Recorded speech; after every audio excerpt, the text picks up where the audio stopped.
have a dream, oh, I have a dream. Red, white, and blue, fly free, fly free. I believe, oh, I believe. Will you dream with me? Good morning, everyone out there. Welcome to Changing Times, our weekly show every Wednesday at 10 a.m. I am Lynn Morris. And I'm Dawn Blackard. And we are glad to be here today. We're here every Wednesday at 10 a.m. to 10:45, and our whole show is about social issues and discussions, real issues. And so today we've got a great guest, Dr. Mary Byrne, and a friend of ours, and I've known for a long time, a tremendous person that fights for all kinds of good things for our state and federal government, and is very active up in Jefferson City, PhD in education. She really knows this subject that we're going to talk about today. But Don, before we get into some of the issues of public education, what's going on today, we wanted to say something about teachers. Yeah, we want to say thank you so much to all the teachers out there. This is Teacher Appreciation Week, and we have fantastic teachers who have big hearts. They're in this for the right reason. They're investing every single day, emotionally and physically, into our children's lives, and we just can't thank them enough and appreciate them so much for all that they do in our wonderful schools. Well, I would echo that too, because I can still remember, guys, at my age, and I'm getting up there now, that my first grade teacher was Miss Stone. My third grade teacher was Miss Keller. My sixth grade teacher was Miss Stevens, and then I can just kind of go on and name some of the teachers in junior high school and high school. Mr. Thomas was in chemistry and biology at Parkview, graduated in 1967. This is one of the reasons why we're going to do an assignment for everybody watching today. We're going to talk about solutions at the end and public education, some of the issues going on and what we want you to do. There will be an assignment at the end of the program today, because we want every person listening to this show to go back to their own area, and we have an assignment for you. But when I was going to school, and I'm much younger than both of you are, we had great education. I mean, we studied all the basic core subjects. History was really history.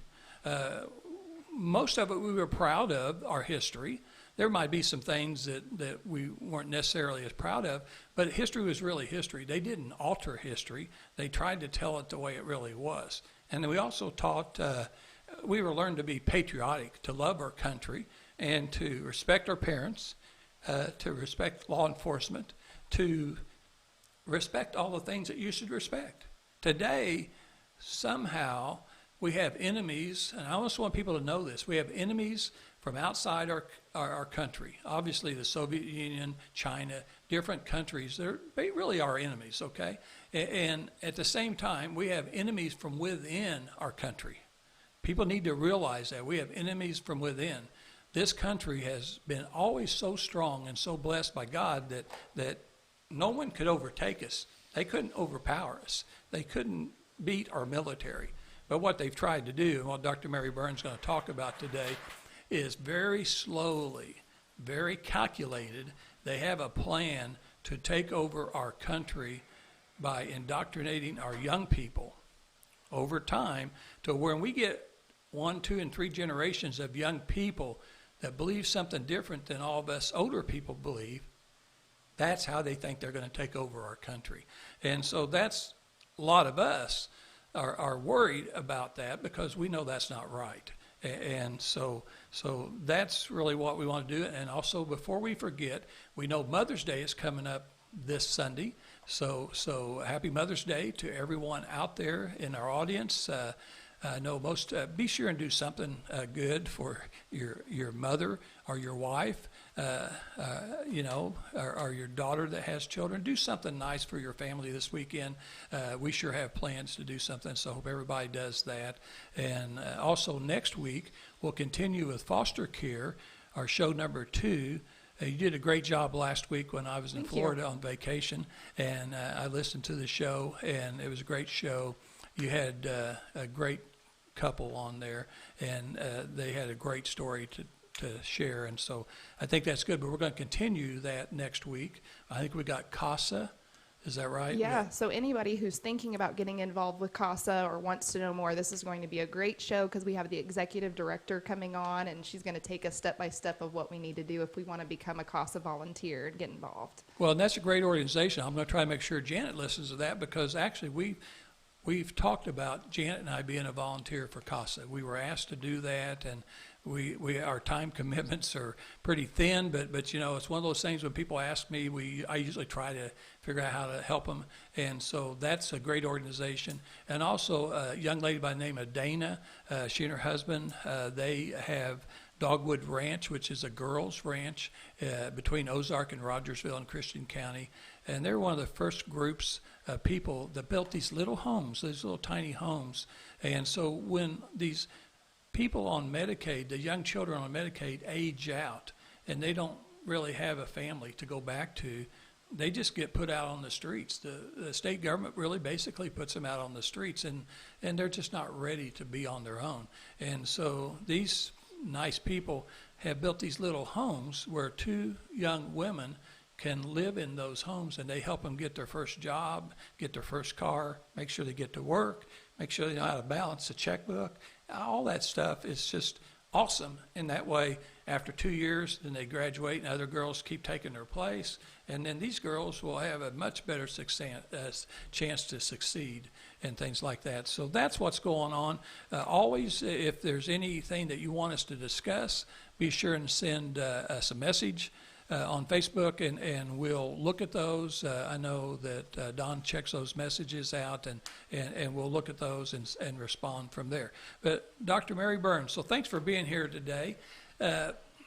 We've talked many times about education, but as you see it, it's not improving, is it? It's really going downhill, and I know you have some answers and solutions, but I want you to kind of tell people why and how long this has been going on. Sure. Thank you for having me. You're welcome. It's actually been going on since the early 1900s. After the war between the states, there was a feeling among members of the black community that the only way to correct the horrors of slavery was to introduce communism into this country. And so Leon Trotsky got a foothold. There was with some members of the black community, giving them advice on how to basically create the Bolshevik revolution here. And Karl Marx was watching the war between the states, and he was rooting for the North, not because he thought anti-slavery was a good thing for our country, but because he thought if the North won, then he could begin the International Workers Union with the workers in the North and increase the size by inviting formerly black slaves into that union. So he was thinking of himself and his view for a global society that was atheistic and comprised of central planning and a centralized government. So it was always about undermining the U.S. Constitution. Karl Marx had no respect for individual freedom. But that began an infiltration into the black community, the black churches, the black schools, to foment a kind of unrest and an overthrowing of what they conceived as the oppressive establishment. So now what we're seeing today is this view that it is systemic, it's nationwide, when in fact it was concentrated in the Southeast. And the North fought the war between the states in order to keep the Union together. And as former Negro slave, Frederick Douglass, had the ear of Abraham Lincoln, he convinced him that he had to also make it a moral issue to free another part of humanity that was enslaved. Now, by the way, when we listen to comments about the 1619 Project and how slavery was introduced to the United States in 1619, I will remind people we were not the United States. We were a British, a set of British colonies. Virginia was a British colony. It was under a sovereign king of Great Britain. It was British law that colony was under that court jurisdiction. We were not the United States. So when they call slavery our original sin, I beg to differ with them. There was slavery on the African continent long before there was slavery in this country. That said, it was the British slave trade, not the American slave trade. And that's a good point, though. That's a good point. I'm glad you said that because they do throw that at us all the time. Oh, of course they do, because it fits the narrative of a revolution. And that's why I started by telling people a part of history they might not have known before, because it never was in our textbooks. The fact that communism was introduced during the Civil War. There was an academic, W.E.B. Du Bois, who was, I'm trying to think, I think he was in Atlanta, but he wrote a book on Black Reconstruction, and he was reading Karl Marx as he was explaining that the black slaves rose up and freed themselves, because that's the narrative that Karl Marx says is the workers' revolution. Although I'd like to know why Union soldiers died then if they freed themselves. But right. The point is they're constructing a narrative that benefits their agenda. And yes, they'll twist history to do it. Well, so over time, this curriculum has changed too, right? And the ways they teach things, I mean... Yes, and as it is now, it was then in the early 1900s, you had elites like Andrew Carnegie and John D. Rockefeller, who were funding activities and organizations to create documents that would support their narrative for a socialist America. They call it a democratic socialist country. Carnegie's dream, and you can find this in one of his books called Democracy Triumphant, his dream as the richest man in the world was to merge the U.S. back with Great Britain and to give it to the king as a present. He had a castle, basically, in his home country. He was Scottish in origin. And the flag flying at the top of the castle was the Union Jack on one side and the American flag on the other, because that's what he believed was his mission. So, and England never stopped being socialist. It never stopped a planned economy that would benefit the royal class. And he fancied himself, because he was made rich over here, he fancied himself a member of the royal class without having royal blood. He actually constructed his own coat of arms, which is supposed to be conferred on a family from the royal court. But he made his own because he had these views of himself. And he was leading America back in that direction. So Carnegie funded a book published by the American Historical Association at that time. I'm looking through for the title right now, but it was a book on the revision of social studies. Note that social studies is a broader topic than history, geography, civics, and government, which, by the way, is the way our statutes are written on our books in Missouri. Our Constitution authorizes the legislature in Jeff City to provide for a public education specifically for the preservation of the rights and liberties of the people. That would be what you're describing as your experience, the liberal arts education, which is the education given to the elites. So when Jefferson proposed this in his Notes on Virginia and so on, that there would be a publicly funded education for all people, his vision was to groom anyone who had a talent for governance to have exposure to this liberal arts education so that they could be identified, and then in Virginia, in his idea, given a university education and then go into public service for the preservation of the Republic. It was always about the preservation of the Republic. But what you saw beginning with this infiltration of socialist/communist leadership into our government was a transition to social reconstruction. So what they've been doing in the education system is slowly undermining the Constitution by changing the culture without changing the documents. That's been going on for decades. So, Mary, I mean, most of us, if we believe in God and we know that's the top, okay? Mm-hmm. But they've actually, the enemy has actually eliminated God out of schools, out of a lot of businesses, out of life in a lot of ways.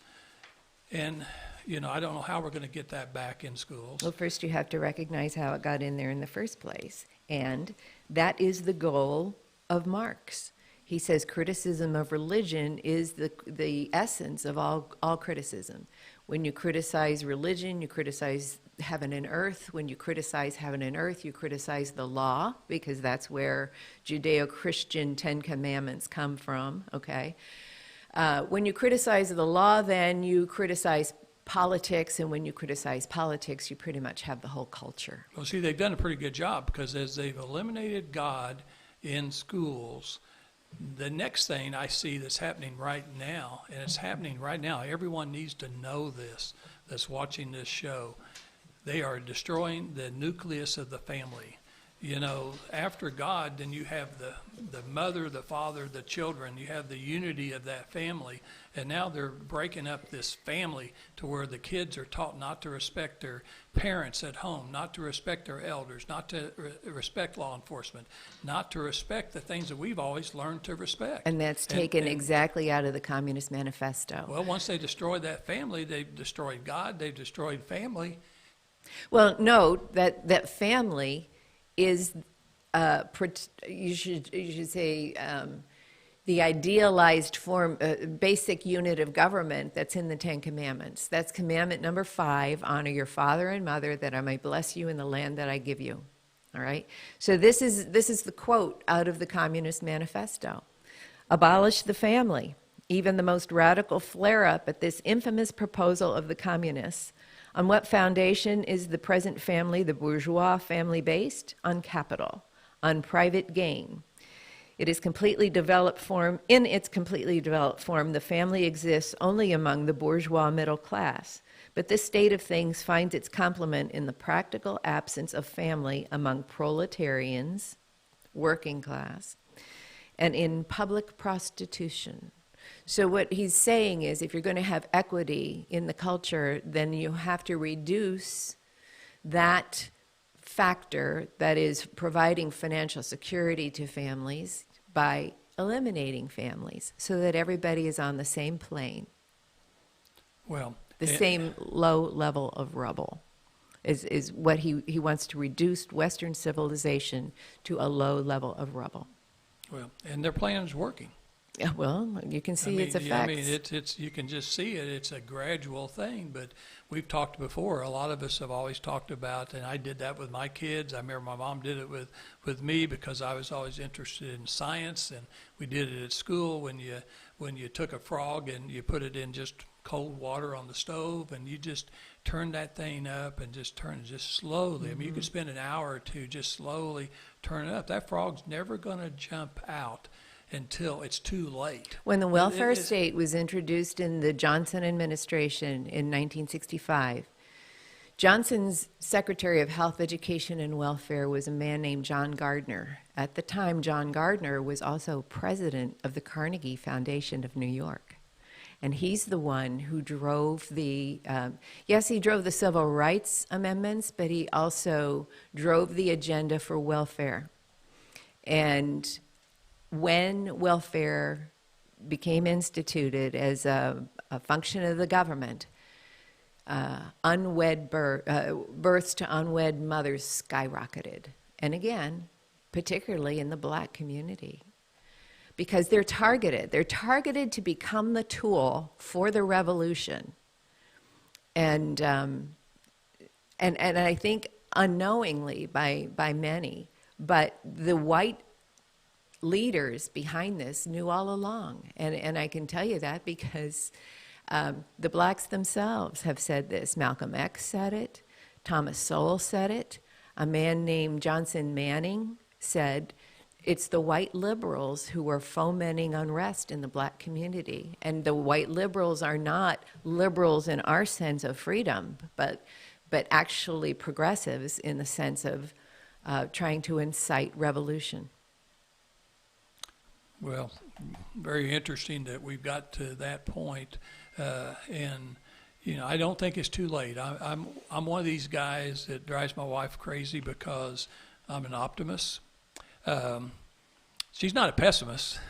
Nobody wants to be a pessimist. But you know, you have to also be a realist. You have to be realistic about being optimistic. And I think that's where I am today, is I think as I grew up, I was always optimistic that I could overcome anything I had. I could always do better. I could always work harder and do better. So I was always optimistic about our country and about my fate and everything, my faith. But now I'm more realistic, optimistic. Well, when you asked about my fighting Common Core, when I realized how big Common Core was, I remember sitting in the evening reading my scripture and asking God, so how's this going to work? They have the force of government, they have the money of the elites, and they have the media. And I looked down on the page, it was Ephesians. I looked at Ephesians 5:11, and almost jumping off the page was, have nothing to do with the fruitless deeds of darkness, but expose them. And I thought, well, okay, I can do that. And he's opened doors, including, you know, through you to get me on radio and this show. And so, yes, it takes a certain amount of courage and trusting God that the very elements that try to silence the truth would try to silence me. But living in fear isn't living, and veterans can tell you that. You know, if you have something worth protecting, you better take action and protect it. Right. Because they're not going to preserve it for you. And our kids are worth it. Sure. We have to fight for them. Right. It's our job, and this is part of the agenda, is to break the chain of passing tradition down from one generation to the next. And they break that chain through the schools. So if you want to restore that chain, you're going to have to take action at the school level. And so one of the things that you were very active in Springfield, Missouri, was working with trying to get new school board members elected. Yes. I want everyone out there, you're watching from different states and all over the area, so one of the things that you can play a role in that is very important is making sure that you get the right school board members that represents your values, that represents what you want your kids to be learning, whether it be your kids or grandkids or someone else's kids. You want to do that. So school board's very important. School board's important, but it's not the entire story. And that's why I focus on the capital in Jefferson City, is because there's money being distributed to universities, and the universities are hiring faculty to create this foment. They become consultants into the school districts and work with faculty to implement an agenda other than what you thought you elected your school board members to do. There are, the Chamber of Commerce is involved in imposing a corporate agenda, and at the national level, you can see what's happening with Google and Facebook and Amazon and, you know, companies that punish states by moving baseball teams because the state legislators dare to resist the imposition of their agenda. So, yeah, things are not going to be easy, but if you know what your goal is, and you're anchored in what my daughter calls a moral compass. If you know where your moral compass is coming from, and for us it's the scriptures, then you're very confident you're headed in the right direction when you do confront opposition.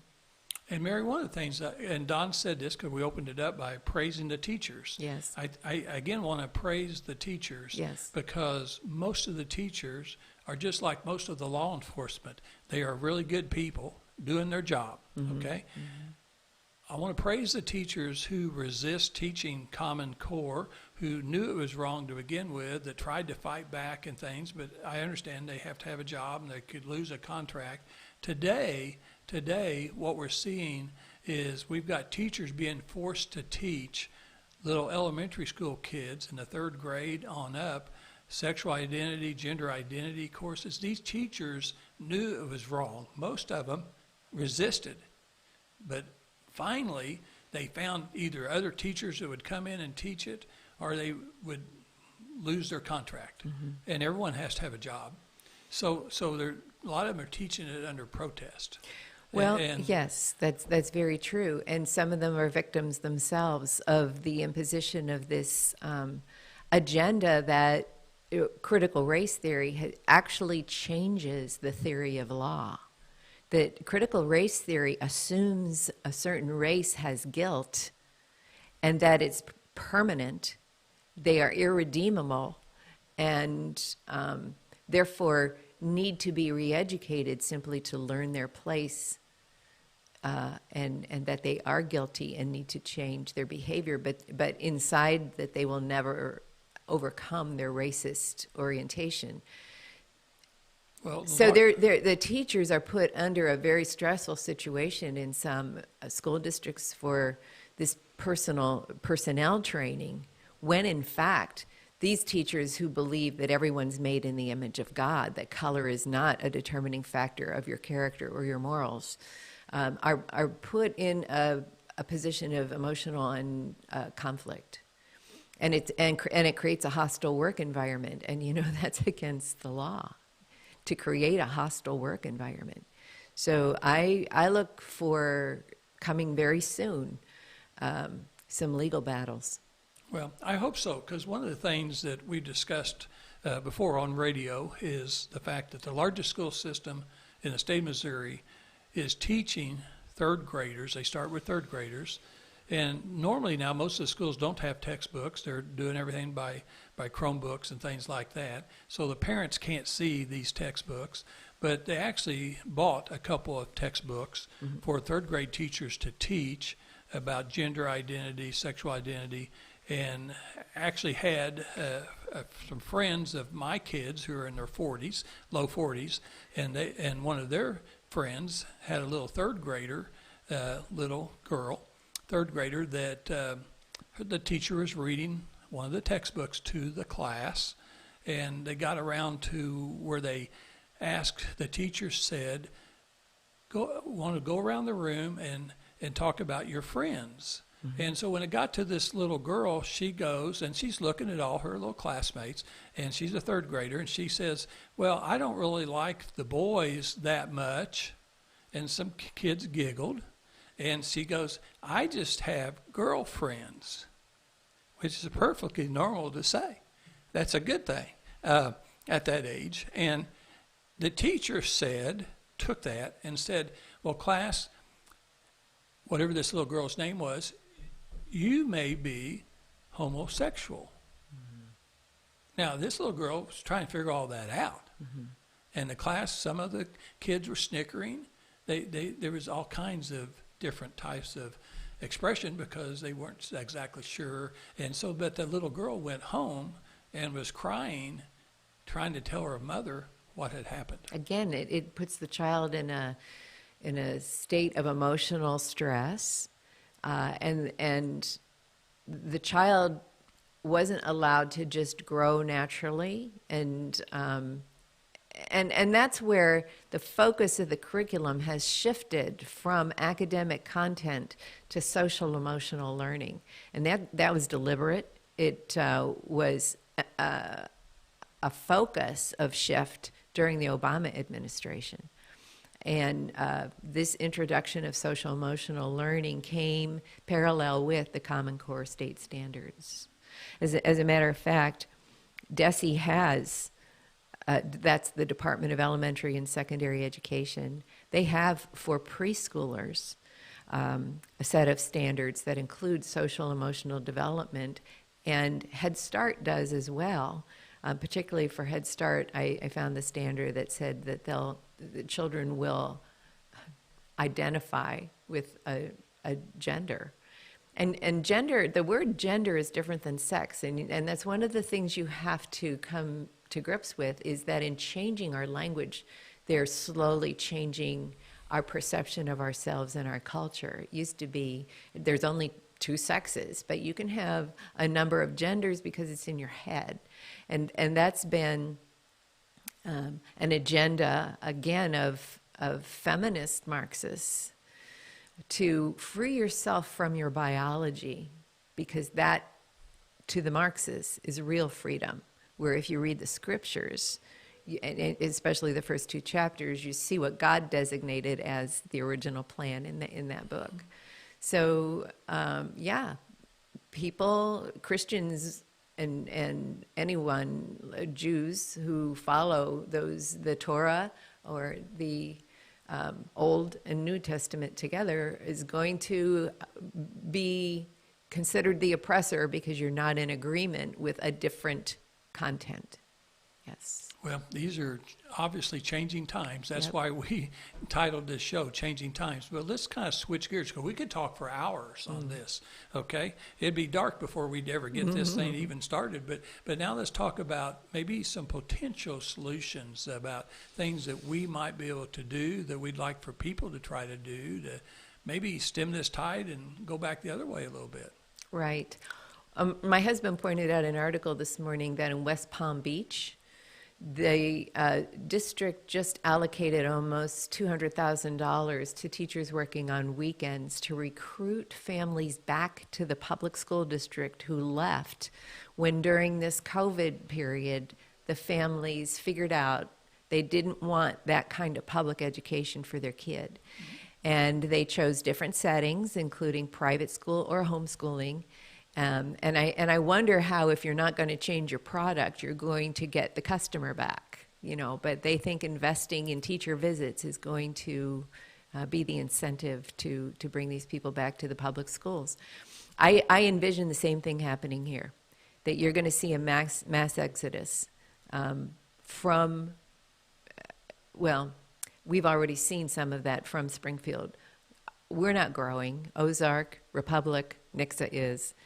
And I think a lot of it is the leadership of the education system, including the board. Sure. So you do have to flip the board, but you have to know what you're going to do after you flip it. Yeah. And one of the things is you're going to have to break those relationships with other community associations or organizations that are currently in collaboration with the board to socially reconstruct Springfield. And the churches need to wake up. That you can no longer preach from the pulpit and not address what's going on in the community, because if you don't preserve the liberty you enjoyed from the Constitution by protecting the Constitution, you're no longer going to have it, and what you value as religious freedom isn't going to be there for you anymore. Yeah, Mary, I'm glad you said that, because one of the things that I've said for many years now is that, I'm like a lot of people. We go to church every Sunday, but what I feel that's lacking, especially the last several years, is the fact that no one has a bigger audience than a minister on a Sunday night, a Wednesday night, or whenever they choose to have some type of service. They have the largest audience, and they also have the largest group of people that trust and listen to what that person's saying, that man or woman is saying. And that being said, the value of teaching the Bible and all the biblical principles of life in that Bible is extremely important.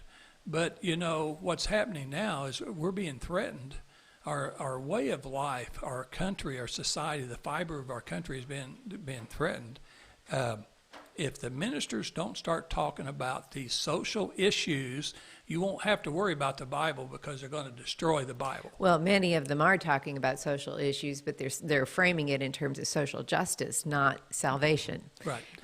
So God's got the blueprint in his book, and it's not social justice.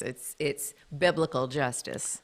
So we've got to get that done. And again, that's something that each of these people that's watching today, maybe you need to go talk to your minister, tell them what's on your heart, what's in your mind, and get them to help re-educate our people again. Yeah. Well, and know that the seminaries were infiltrated too, to Right. change the content of teaching in the seminaries. And that's why I make this stark distinction between social justice and biblical justice, because biblical justice is blind.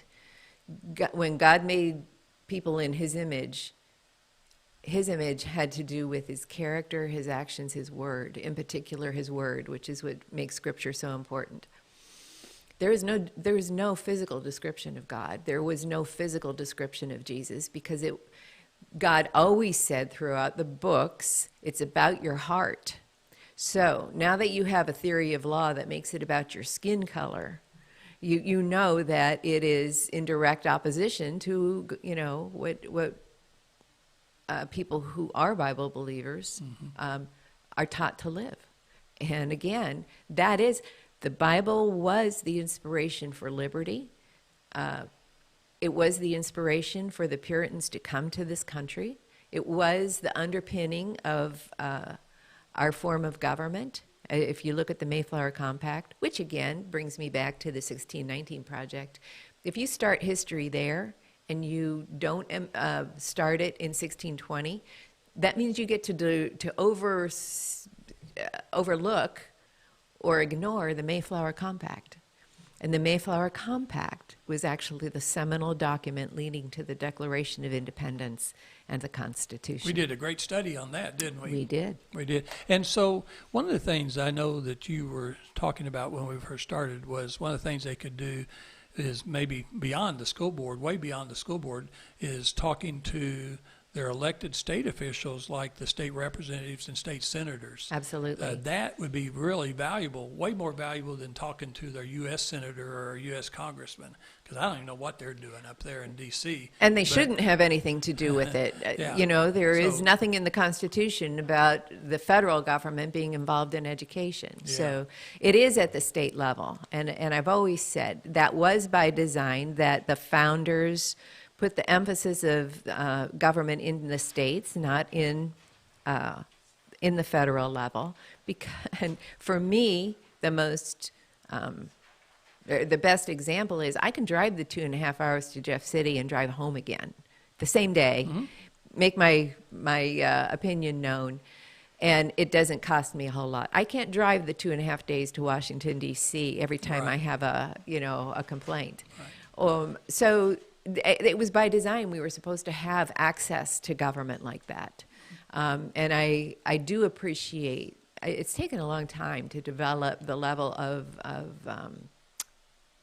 relationship with legislators so that they trust citizens, because I would say the bureaucrats have more consistent access, and I'm speaking specifically about the Department of Elementary and Secondary Education, and the State Board of Education, which is appointed by the governor.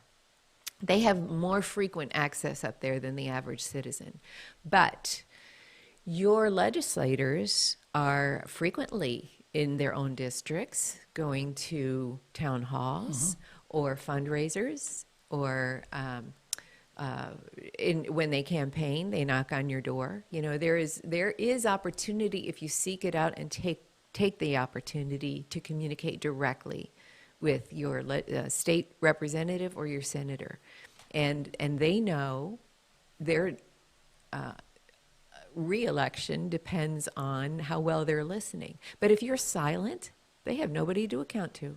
Right. So the state reps, the state senators, superintendents, I want to make sure everybody should know who the superintendent is, who the principal is, and know those people and put a little pressure on them. I mean, and we had some people say, well, they don't even want parents in the schools anymore. Right. Let me tell you what. Every taxpayer, every family member is paying taxes. You own that school building, and you can go into that school and check that school out and find out what your kids are learning. The right? attitude should be, you don't want the parents there, then you don't get the kids there either. Well, Lynn, we're going to have to continue this discussion and have Mary on again. So be the change, and we'll see you next week. Thank you. 1, 2, 3. Can I get a hoorah from a patriot like me? Can I get an amen? Do I hear a hallelujah? Can I get a hoorah from a patriot like me? That's what it means to really